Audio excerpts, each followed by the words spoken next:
Pode beber, camarada. Mas pode beber. Você vai morar no IML, você tá gostando em mim. Tamo de olho com F, ensinando você quer. Você vai morar no IML, você tá gostando em mim. Tamo de olho com F, ensinando você quer. Fazer tiro na cara da bitch, foda-se essa bitch. Pode beber. Pode beber. Assalamualaikum warahmatullahi wabarakatuh. Jadi di sini saya akan menjelaskan sejarah Yugoslavia. Sebelumnya, apakah kalian pernah dengar Yugoslavia? Saya akan menjelaskan.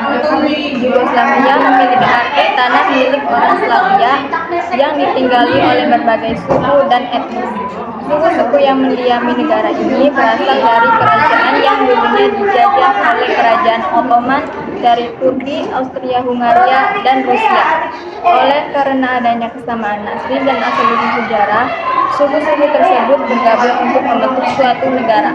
Pada tahun 1918, negara Yugoslavia pertama kali didirikan dengan nama Kerajaan Serbia, Kroasia, dan Slovenia. Terbentuknya Yugoslavia merupakan hasil dari deklarasi Ceausescu yang diadakan pada 20 Juli 1917. Di negara ini ada banyak keberagaman etnis dari suku yang berbeda-beda. Ada 6 negara federasi dan 2 provinsi otonom di dalamnya, yaitu Bosnia dan Herzegovina, Makedonia, Slovenia, Kroasia, Serbia, Vojvodina, dan Kosovo sebagai provinsi otonom.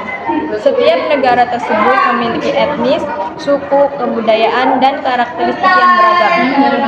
Banyaknya etnis yang mendiami negara ini justru nantinya akan menjadi salah satu penyebab konflik Yugoslavia.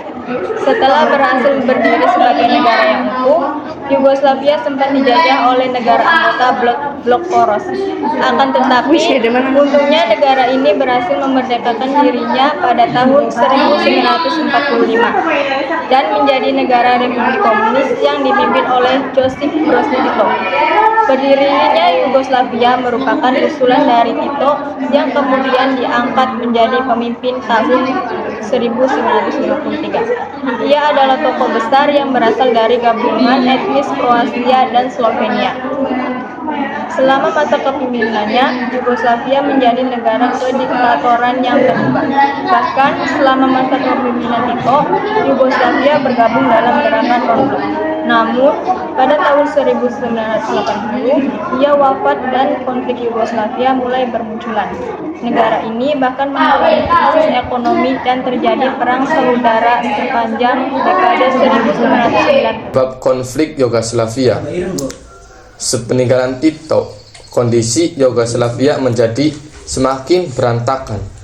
Namun, negara ini berusaha untuk memperbaiki konflik dan melibatkan berbagai etnis dalam menjalankan kepemimpinan konflik. Namun, upaya ini gagal memperbaiki masalah politik dan ekonomi. Di samping itu, kondisi yang semakin memanas, muncul tokoh baru yang berkeinginan untuk menggantikan Tito, yaitu Slobodan Milošević.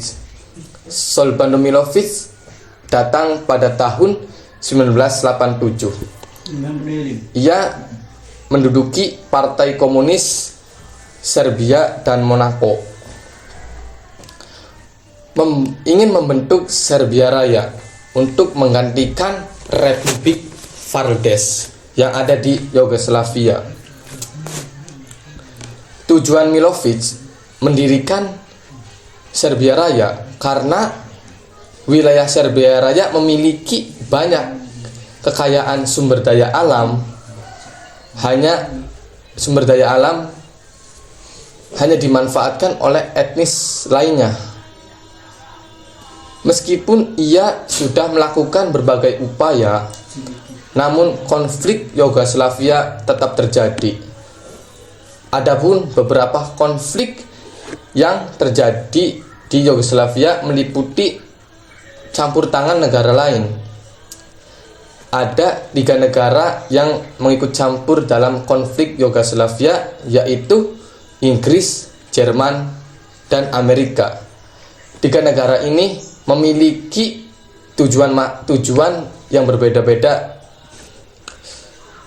Salah satunya Inggris yang menjatuhkan sanksi ekonomi dan penyitaan senjata kepada Yugoslavia.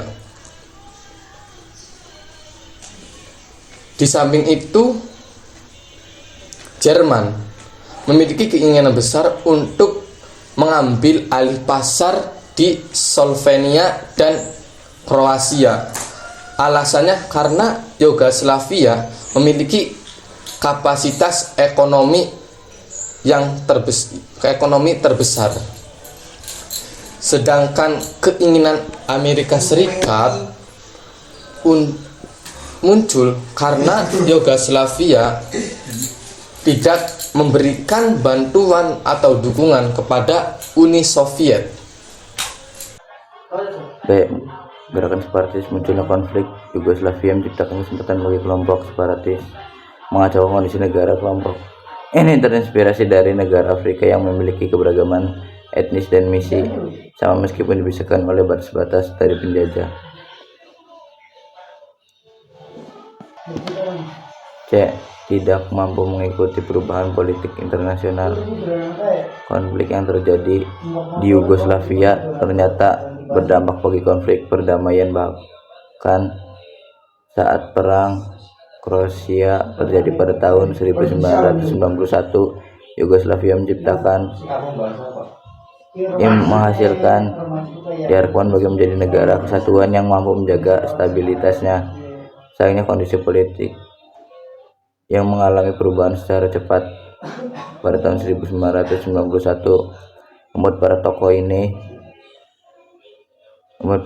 di Yugoslavia kebingungan. Akhirnya negara ini tertinggal karena tidak mampu mengikuti politik dan Tentunya Yugoslavia. Sebelum mengalami keruntuhan, Yugoslavia berdiri sebagai negara federasi yang akhirnya mengalami keruntuhan. Karena saking terlalu banyaknya perbedaan yang sangat sulit untuk disatukan, maka timbullah pertentangan yang terjadi di antara negara bagian Yugoslavia yang disebabkan oleh etnosentrisme. Dari situ, banyak negara yang berupaya untuk memisahkan dan memerdekakan negaranya masing-masing untuk mencapai kedaulatan negara tersebut. Di balik itu, masih ada pihak yang menentang perpecahan tersebut, terutama negara bagian Serbia yang kedudukannya masih tinggi.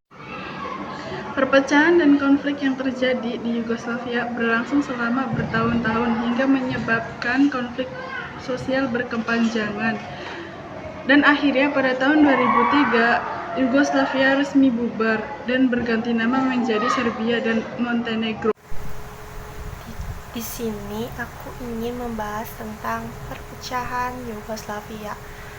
Di tengah gemerlap dunia, Yugoslavia pernah berjaya.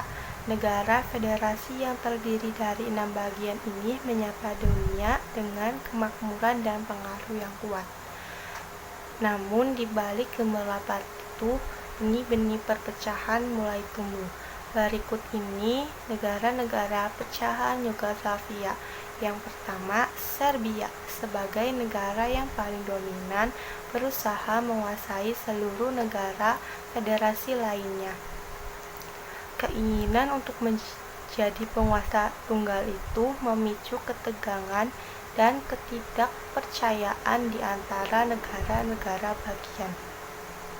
Satu persatu, negara bagian mulai merasakan ketidakpastian dan ketidakadilan.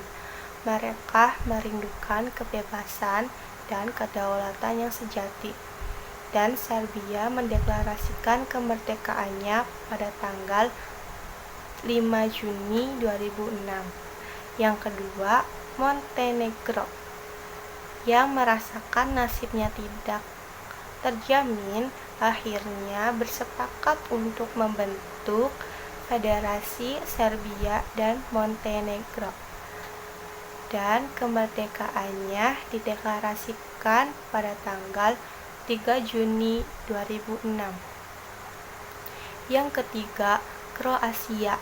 Negara yang sejak awal merindukan kebebasan akhirnya berhasil melepaskan diri pada tanggal 25 Juni 1991. Meskipun wilayahnya kecil, tekad mereka tak tergoyahkan.